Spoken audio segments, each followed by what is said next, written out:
અમારું શહેર સ્માર્ટ, અમારા મોબાઈલ સ્માર્ટ, અમારું કામ સ્માર્ટ, તો વીજ મીટર સ્માર્ટ કેમ નહીં?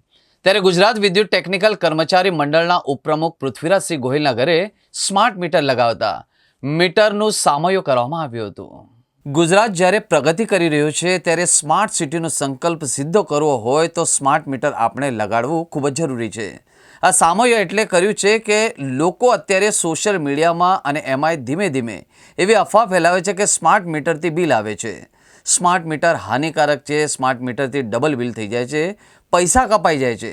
એ બધી જ અફવાની અંદર આજે દાખલા તરીકે કોઈ પણ માણસ પ્રગતિ કરે તો એ આપવા અને અંધવિશ્વાસ ઉપર નજર ન રાખે, પોતે અનુભવે, અને ત્યારે જ ઇતિહાસ એવા જ માણસોની બને છે કે જે પોતાના બળના પ્રયોગથી આગળ વધે છે।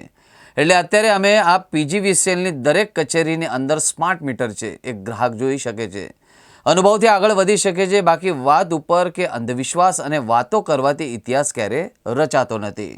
એટલે સામયો કરીને લોકોને પ્રેરિત કરવાનો વિચાર આવ્યો હતો।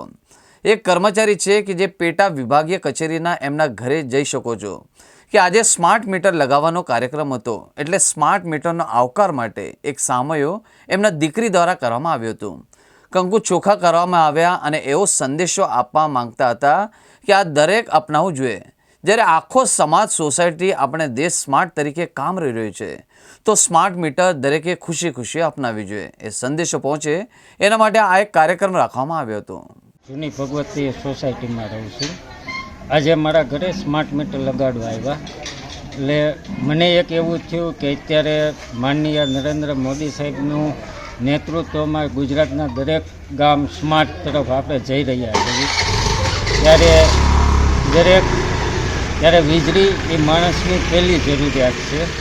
અને હાલ આપણે જોઈ છીએ કે આપણે દિવસે દિવસે સ્માર્ટ ટેકનોલોજીનો ઉપયોગ કરીને સ્માર્ટ મોબાઈલ આવ્યા છે, સ્માર્ટ આપણે વર્ક પેટર્ન અપનાવી છીએ, આજે આપણે સ્માર્ટ સિટી તરફ આગળ વધી રહ્યા છીએ। ત્યારે આ સ્માર્ટ મીટર દરેકના ઘરે હોવું એ જરૂરી છે, કારણ કે જો સ્માર્ટ મીટર હશે તો વીજ માળખાની અંદર જરૂરી વીજ કંપની ફેરફાર કરી શકશે, કારણ કે હવે દિવસે દિવસે વીજ માંગ વધતી જાય છે, એટલે વીજ માળખામાં પણ ફેરફાર કરવો અતિ આવશ્યક છે અને એ સ્માર્ટ મીટર થકી જ સંભવ છે। સ્માર્ટ મીટરથી બીજો એ ફાયદો છે કે સરકારશ્રીએ જાહેરાત કરી તે મુજબ સવારે 11 થી 3 વાગે પ્રતિ રીડિંગે 0.40 પૈસાની રાહત મળે છે।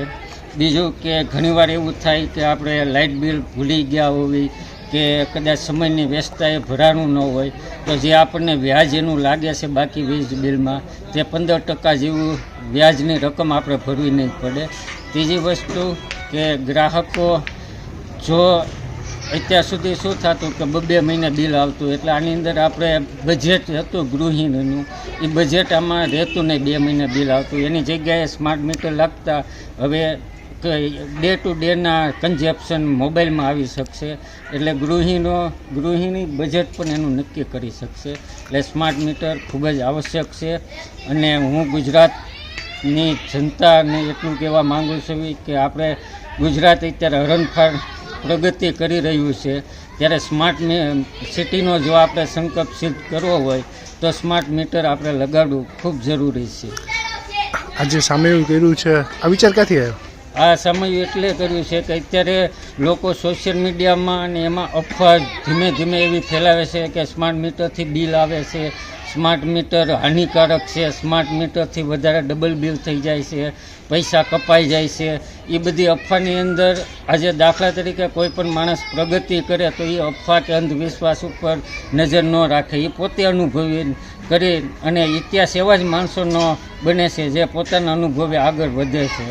એટલે અત્યારે અમે પીજીવીસીએલની દરેક કચેરીની અંદર સ્માર્ટ ચેક મીટર છે, ગ્રાહક જોઈ શકે ને અનુભવથી જ એ આગળ વધી શકે, બાકી ખાલી વાતો કરવા કે અંધવિશ્વાસ કે અફવામાં વાતો કરવા ઇતિહાસ ક્યારેય રચાતા નથી। એટલે મને સામયું કરીને લોકોને પ્રેરિત કરવાનો વિચાર આવ્યો।